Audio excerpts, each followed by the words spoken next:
எல்லாருக்கும் வணக்கம். இன்றைக்கி வீடியோவில் ஒரு ஹெல்த்தி பிரேக்ஃபாஸ்ட் ரெசிபி தான் பார்க்க போகிறோம். ஆமாங்க, ஓட்ஸ் பொங்கல் எப்படி செய்கிறங்கிறத பார்க்கலாமா? ஒரு கப் பாசிப்பருப்பு எடுத்துக்கோங்க. நல்லா வாஷ் பண்ணிக்கோங்க. வாஷ் பண்ணி எடுத்து வச்சுக்கிட்டு ஒரு கப் பாசிப்பருப்புக்கு 2 கப் தண்ணி ஊற்றணும். தண்ணி ஊற்றிட்டு 2லேருந்து 3 விசில் விட்டு எடுங்க. நான் இன்றைக்கி ஓட்ஸ் பொங்கல் செய்கிறதுக்கு இன்ஸ்டன்ட் ஓட் தான் எடுத்திருக்கேன். ஸ்டீல்டு கட் ஓட்ஸை எடுத்து செஞ்சு சாப்பிட்டோம்னா ஹெல்த்துக்கு இன்னும் கொஞ்சம் பெனிஃபிட்டாக இருக்கும். அதை நான் எப்படி செய்கிறேங்கிறத நான் அப்கமிங் வீடியோஸில் நான் போடுறேன். ஏன்னா அது இன்னும் கொஞ்சம் டிஃப்ரெண்ட் மெத்தடில் நம்ம செய்வோம். ஒரு கப் இன்ஸ்டன்ட் ஓட்ஸ் எடுத்துக்குங்க. நல்லா வறுத்து எடுத்துக்குங்க. அப்போ தான் ஓட்ஸில் இருக்க வாசனை நம்மளுக்கு நல்ல ஃப்ராக்ரன்ஸ் நல்லா நம்மளுக்கு கிடைக்கும். பொங்கலும் நல்லா வாசனையாக இருக்கும். வறுத்து எடுத்த ஓட்ஸை நம்ம வேக விட்ட பாசிப்பருப்பில் ஆட் பண்ணிக்கோங்க.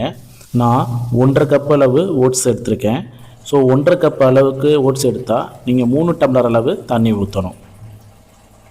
இப்போது தேவைக்கேற்ப உப்பு ஆட் பண்ணிக்கோங்க. உப்பு ஆட் பண்ணிவிட்டு விசில் விடாமல் நார்மல் மெத்தட்லேயே நீங்கள் குக் பண்ணுங்கள். 10 நிமிஷம் கழித்து பார்த்தீங்கன்னா ஓட்ஸ் நல்லா குழஞ்சி வந்திருக்கும். நான் இப்போ இங்கே வீடியோவில் காமிச்சிருக்கேன் இல்லையா, அந்த பதம் வந்தோடனே நீங்கள் அடுப்பை ஆஃப் பண்ணி பொங்கலை இறக்கி வச்சுருங்க. ஏன்னா ரொம்ப கெட்டி பதத்தில் இறக்குனீங்கன்னா இன்னும் ஆற இன்னும் கொஞ்சம் கெட்டித்தன்மை கொடுக்கும். பொங்கலாகவே இருக்காது. கொஞ்சம் சொதப்பாக இருக்கப்பயே இறக்கிடுங்க. இப்போது தாளிக்கிறதுக்கு நெய் 2லேருந்து 3 டேபிள் ஸ்பூன் அளவு ஆட் பண்ணிக்கிங்க. இஞ்சி சிறிதளவு எடுத்து தோல் நீக்கிட்டு அதை பொடியாக நறுக்கி ஆட் பண்ணிக்கிங்க.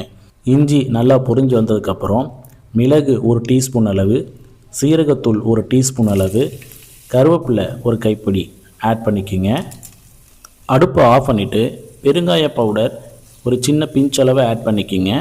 அடுத்து முந்திரி 5லேருந்து 6 பீஸு ஆட் பண்ணிக்கிங்க. ஆட் பண்ண உடனே நம்ம தாளித்த பொருட்கள் எல்லாத்தையும் நம்ம செஞ்சு வச்ச பொங்கலில் ஆட் பண்ணிக்கிங்க. பச்சை மிளகா வேணுங்கிறவங்க ஆட் பண்ணிக்கிங்க. நான் எங்கள் வீட்டு குட்டி பாப்பாவும் சாப்பிடுங்கிறதுனால பச்சை மிளகா ஆட் பண்ணலை. ஒரு அருமையான பொங்கல் ரெடி. எங்கள் வீட்டு குட்டி சாப்பிட்டுட்டு சூப்பர்பாக இருக்குன்னு சொன்னாங்க.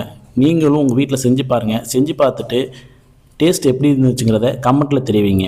இந்த வீடியோ உங்களுக்கு பிடிச்சிருந்தா லைக் பண்ணுங்கள், ஷேர் பண்ணுங்கள், சப்ஸ்கிரைப் பண்ணுங்கள் அண்ட் சப்போர்ட் பண்ணுங்கள். தேங்க்யூ. பாய். எப்படா இருக்குது?